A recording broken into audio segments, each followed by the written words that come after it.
आज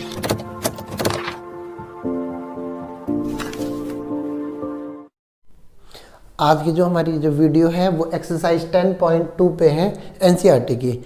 मैं पहले 3 क्वेश्चन आपकी प्रैक्टिस के लिए छोड़ रहा हूँ। मैं क्वेश्चन नंबर 4 से करा रहा हूँ जो हमारा प्रूव करने वाला क्वेश्चन है। तो जो हमारा क्वेश्चन है क्वेश्चन नंबर 4 वो बोल रहे हैं prove that the tangent drawn at the end of a diameter of a circle are parallel. मतलब कि एक कोई सर्कल है, उसके ऊपर एक डायमीटर बना दिया हमने। ठीक है, डायमीटर क्या होता है? जो सर्कल को सेंटर से टच करता हुआ जाता है। उस डायमीटर के एंड पॉइंट, तो उन एंड पॉइंटों को मैंने क्या मान लिया? ए और बी। बोला इस पे 2 टेंजेंट बनाएंगे, ए बी पे एक टेंजेंट बना दिया और बी पे दूसरा टेंजेंट बना दिया। एक पॉइंट ए से टेंजेंट बना दिया, एक पॉइंट बी से टेंजेंट बना दिया। इसको मैं लिख देता हूं सी डी, इसको नाम दे देता हूं, इसको नाम देता हूं ई एफ। ठीक है, तो ये दो टेंजेंट बना दिए मैंने, सी डी और ई एफ, जो कि मुझे गिवन है कि एक डायमीटर एक सर्कल का ए बी है, उसके 2 एंड पॉइंट्स पर एक टेंजेंट सी डी बनाया, दूसरा टेंजेंट ई एफ बनाया। तो इसी चीज को मैं गिवन में लिख लेता हूं। सबसे पहले हम गिवन ही लिखेंगे, तो मैं लिख देता हूं C D and E F are tangent at the ends point, tangents at the end points of diameter AB, कि AB A पॉइंट पर और B पॉइंट से 2 टेंजेंट बन रहे हैं रिस्पेक्टिवली। ठीक है, कि 2 टेंजेंट बन रहे, एक बन रहा सी डी और एक बन रहा ई एफ। अब मुझे अगली चीज क्या प्रूव करनी है कि जब एक सर्कल के ऊपर उसके डायमीटर के एंड पॉइंट पर 2 टेंजेंट बना दिए, तो प्रूव करना है कि वो टेंजेंट क्या होंगे? आपस में पैरेलल होंगे। तो मेरे को प्रूव करना है कि जो सी डी है वो पैरेलल है ई एफ के, सी डी जो है पैरेलल है ई एफ के, ये प्रूव करना है मुझे। ठीक है, तो इस तरह से मैंने लिख दिया कि सी डी पैरेलल है किसके? ई एफ के। अब हम क्या करेंगे? अब हमें ये तो पता है ना कि ये जो बनाता है ये परपेंडिकुलर बनता है इधर, और ये भी क्या बनता है इधर? परपेंडिकुलर। मतलब सी डी जो ए पॉइंट पे ए बी जो है परपेंडिकुलर बनेगा सी डी के ऊपर, और बी ए जो परपेंडिकुलर बनेगा ई एफ के ऊपर। ठीक है, तो 1 बाई 1 मैं दोनों पार्टों को लिख लेता हूं। तो मैं प्रूव करना शुरू करता हूं। क्या लिख सकता हूं मैं? कि जो ए बी है वो परपेंडिकुलर है किसके ऊपर? सी डी के ऊपर, कि A B is perpendicular on C D. क्यों? C D tangent at A, कि ए पे टेंजेंट बना रहे हैं। ठीक, अब इसके बाद क्या लिख सकता हूं मैं? इस एंगल को क्या लिख सकता हूं? 90 डिग्री लिख सकता हूं। तो मैं लिख सकता हूं angle, therefore angle C A B equals to 90 degree, कि ये वाला एंगल मेरा क्या आ गया? 90 डिग्री आ गया। ये फर्स्ट बन गया भाई मेरा। ठीक है, इस तरीके से जब मैं फर्स्ट लिख सकता हूं, तो इसी तरीके से क्या कर सकता हूं? इसको ओ मान लेते हैं। इसी तरीके से मैं क्या लिख सकता हूं? दूसरी चीज लिख सकता हूं कि बी ए जो है परपेंडिकुलर है ई एफ के ऊपर, और इसको लिख सकता हूं मैं E F tangent at B, कि भाई ये जो लाइन है ये टेंजेंट फॉर्मेशन कर रही है पॉइंट बी पर। तो इसको कैसे लिख सकता हूं मैं? इस वाले एंगल को मैं, ये वाला एंगल, दोनों एंगल 90-90, बट मैं ये लूंगा ताकि मैं ये इसे अल्टरनेटिव इंटीरियर एंगल बता सकूं। तो मैं लिख सकता हूं F B A equals to 90 degree. ये बन गई मेरी सेकंड स्टेटमेंट। ठीक है, मैंने क्या करा? इस पॉइंट पे 90 डिग्री परपेंडिकुलर मान लिया, तो ये 90 डिग्री ले लिया। इस पॉइंट पे परपेंडिकुलर ले लिया, तो ये वाला एंगल 90 डिग्री मान लिया। ठीक है, ताकि ऐसे में ना अल्टरनेट इंटीरियर एंगल, और हम लोग 7th 8th क्लास से पढ़ते हुए आ रहे हैं कि जो ऐसे में अल्टरनेट इंटीरियर एंगल कब तभी बनते हैं जब वो आपस में क्या होते हैं, पैरेलल होते हैं। तो मैं फ्रॉम फर्स्ट एंड सेकंड लिख सकता हूं, फ्रॉम फर्स्ट एंड सेकंड क्या लिख सकते हैं हम, ये लिख सकते हैं कि एंगल CAB मतलब CAB ये वाला एंगल इक्वल्स टू FBA के इक्वल होगा, but they forms alternative interior angle, alternative interior angle formation कर रहे हैं। तो इसी के आगे मैं क्या लिख सकता हूं, therefore CD parallel to, मैंने किस फॉर्म में लिखा, हाँ CD, देयरफॉर इसके बाद मैं क्या लिख सकता हूं कि ये वाला एंगल इस एंगल के इक्वल, मतलब CADB जो है वो FBA के बराबर है। तो मैं क्या लिख सकता हूं, therefore CD parallel to EF। तो यही तो मुझे प्रूव करना था कि ये वाली जो लाइन है इस लाइन के क्या है, पैरेलल है। तो ये आपको क्वेश्चन नंबर 4th कंप्लीट हो गया। क्वेश्चन नंबर 5th है। क्वेश्चन नंबर 5th क्या कह रहा है, prove that the perpendicular at the point of contact to the tangent to a circle passes through the center। कि अगर परपेंडिकुलर बनाया आपने, किसको, एक सर्कल ले लिया आपने और उस सर्कल के ऊपर आपने टेंजेंट बना दिया एक, ठीक है, टेंजेंट बना दिया, और दूसरा टेंजेंट जैसे पहले वाली की फिगर थी सेम, टेंजेंट बना दिया। तो बताने हैं क्या बुरा, prove that the perpendicular at the point of contact to the tangent, मतलब यहाँ पे परपेंडिकुलर गिवन है, मैं यहाँ पे परपेंडिकुलर गिवन है, ठीक है, to the tangent to a circle passes through the centre. तो इसको जो हम, इस लाइन को अगर हम पास करेंगे तो ये बोला सेंटर को पास करते हुए जाएगी O पे, ठीक है। तो इसको क्या ले लेता हूँ मैं, A B, इसे C, इसे D, यहाँ पे पॉइंट ले लेते हैं। बिल्कुल जिस तरह से हमने पिछला क्वेश्चन करा बिल्कुल सेम वैसे ही करेंगे। डायग्राम प्रूफ थोड़ा सा अलग करना पड़ेगा हमें। CD, इसे EF ले लेते हैं ना, इसको E और F ले लेते हैं। अब हमें जो गिवन है पहले गिवन लिख लेते हैं। मैं गिवन इस तरह से लिख लेता हूँ, इसका गिवन में मैं लिख लेता हूँ कि जो है CD जो है पैरेलल है किसके, EF के। इसको तो प्रूव करने की जरूरत ही नहीं है ना, कि हमने भाई एक डायमीटर बना दिया, उसके एंड पॉइंट पे दो टेंजेंट बना दिए, तो वो क्या बनेंगे, आपस में पैरेलल बनेंगे। हमने पिछले क्वेश्चन में प्रूव कर रखा, इस तरह से कर दिया। ये बना दिया कि CD parallel to EF of a circle diameter AB and O as a centre, O को सेंटर ले लिया और AB को डायमीटर ले लिया, उसी डायमीटरों को टच करता हुआ ये लाइनें बना दी। अब मुझे प्रूव क्या करना है, प्रूव करना है कि AOB जो एक लाइन है, तो AOB को मतलब मेरे को 180 डिग्री प्रूव करना है, क्योंकि 180 डिग्री मतलब स्ट्रेट लाइन, तो एक स्ट्रेट लाइन प्रूव करनी है। ठीक, सबसे पहले इसमें क्या करूंगा मैं, सबसे पहले इसके अंदर हम कंस्ट्रक्शन कर लेंगे। एक ऐसी लाइन बना देंगे, इसे M ले लेते हैं, है ना, इसे M ले लिया हमने।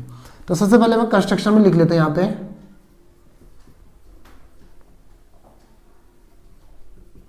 कंस्ट्रक्शन के अंदर ले लिया कि MO जो है पैरेलल बना दिया मैंने CD के, और आपको पता है CD जो पैरेलल है किसके पैरेलल है, EF के पैरेलल है। ठीक है, अब प्रूव करना शुरू करते हैं। प्रूफ शुरू करते हैं। सबसे पहले क्या लेंगे, angle CAO, angle CAO plus AOM equals to 180 degree. मैं इस एंगल और इस एंगल का सम क्या ले सकता हूं, 180 डिग्री ले सकता हूं। कैसे, को इंटीरियर एंगल जैसे हम लोगों ने 9th क्लास में पढ़ा कि जब दो पैरेलल लाइन बनती हैं और सेम साइड्स पे आमने सामने वाले एंगलों का जो सम होता है वो कितना होता है 180 डिग्री, उसे बोलते हैं को इंटीरियर एंगल। अब मैं इसकी जगह तो 90 डिग्री पुट कर सकता हूँ प्लस AOM इक्वल टू क्या लिख दिया 180 डिग्री। तो AOM जो होगा मेरा कितना आएगा 180 माइनस 90, इट मीन्स मेरा आ गया AOM इक्वल्स टू 90 डिग्री। ये बन गया मेरा फर्स्ट स्टेटमेंट। ये एंगल मेरा कितने निकल गया 90 डिग्री निकल गया। ठीक है, अब क्या करेंगे इसी तरह से सिमिलरली करके लिख सकते हैं हम। ये लाइन भी तो इस लाइन के पैरेलल है, तो इस एंगल और इस एंगल का सम भी कितना होगा 180 डिग्री। तो क्या लिखूंगा मैं MOB plus EBO equals to 180 degree. इसकी जगह 90 डिग्री पुट करिए।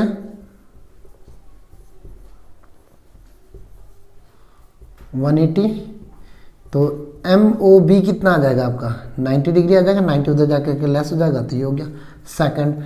अब ये 90 निकल गया, ये 90 निकल गया, इन दोनों का हम क्या कर सकते हैं ऐड कर सकते हैं। तो लिख सकते हैं एडिंग फर्स्ट एंड सेकंड, की फर्स्ट और सेकंड को ऐड कर दिया। तो MOB प्लस सॉरी पहले क्या है AOM MOB इक्वल्स टू कितना आएगा आपका 180 डिग्री। तो ये क्या बन गया AOB इक्वल्स टू 180 डिग्री। तो हमने वही तो प्रूव करना था कि AOB का जो सम है वो 180, मतलब ये स्ट्रेट लाइन प्रूव हो गई आपकी। हैंस इसके आगे लिख सकते हैं hence AB is a line, ये स्ट्रेट लाइन ये लिख सकते हैं हम लोग। ठीक है, तो ये क्वेश्चन नंबर फिर तुम्हारा कंप्लीट हो चुका है। क्वेश्चन नंबर 7 वो कह रहे हैं two concentric circle of radii 5 centimetre and 3 centimetre, find the length of the chord of the larger circle with touching the smaller circle. It means कि वो कह रहे हैं कि दो सर्कल है और उनका कॉमन सेंटर है। मैंने क्या ले लिया, एक बड़ा सर्कल ले लिया और एक छोटा, पहले एक मिनट इसे अच्छे से बना लेते हैं। सोल्यूशन कैसे आएगा इसका, एक छोटा सर्कल ले लिया भाई और फिर एक बड़ा सर्कल ले लिया। ठीक है, सर्कल अच्छे से नहीं बन रहे पर ऐसे इमेजिन कर लीजिए सर्कल ही है, दिखने में तो ऐसे लग रहा है। सेंटर क्या ले लिया इनका O। ठीक, और बोला कि बड़े सर्कल का जो कॉर्ड है वो छोटे सर्कल को टच करता हुआ जा रहा है। ठीक है, अब जो ये कॉर्ड होगा ये टच करेगा तो ये यहाँ पे क्या बनाएगा टेंजेंट फॉर्मेशन करेगा, यहाँ पे 90 डिग्री बनाएगा। ठीक, बड़े वाले सर्कल की मैं क्या ले लेता हूँ रेडियस ले लेता हूँ A और इधर की तरफ B AB, और छोटे सर्कल की जो रेडियस है वो कितनी बन रही है, वो बन रही 3 सेंटीमीटर। तो ये जो परपेंडिकुलर है इसको ले लेता हूँ मैं 5 सेंटीमीटर और जो छोटे सर्कल की जो वो है रेडियस है उसे 3 सेंटीमीटर ले लेता हूँ, इसे ले लेते हैं M। सबसे पहले क्या करना पड़ेगा हमें, किसी तरह से उन्होंने बोला कि भाई इस कॉर्ड AB की लेंथ निकालिए, इस कॉर्ड AB की लेंथ निकालिए। अब हम क्या करते हैं कि पहले AM और BM का कुछ रिलेशन निकाल देते हैं, क्योंकि अगर मैं पाइथागोरस लगाऊंगा तो ये वाली साइड इस साइड के बराबर ही आएगी, क्योंकि हाइपोटेनस का स्क्वायर बेस का स्क्वायर परपेंडिकुलर का है ना। ऐसे करके हम AM और MB को भी क्या कर सकते हैं फाइंड आउट कर देंगे, अलग अलग फाइंड आउट कर देंगे और दोनों को ऐड कर देंगे। एक तरीका तो ये है, एक तरीका ये है कि इन दोनों ट्राइंगलों में कॉन्ग्रुएंसी प्रूव कर दीजिए। जब कॉन्ग्रुएंसी प्रूव हो जाएगी तो AM BM के बराबर हो जाएगा, तो AM का ट्वाइस होगा AB के बराबर होगा। तो मुझे लगता है कि कॉन्ग्रुएंसी करके ज़्यादा सही रहेगा। ठीक है, आप ऐसे भी कर सकते हो कि ट्राइंगल AMO को और BMO को सेपरेट सॉल्व करेंगे तो आपका AM और BM फाइंड आउट कर लेंगे, तो आप उनको ऐड कर देंगे तो AB का आपका सोल्यूशन निकल जाएगा। बट उससे आसान तरीका ये लगता है कि कॉन्ग्रुएंसी प्रूव कर लेते हैं, ट्राइंगल ले लेते हैं AMO और दूसरा ट्राइंगल ले लेते हैं BMO।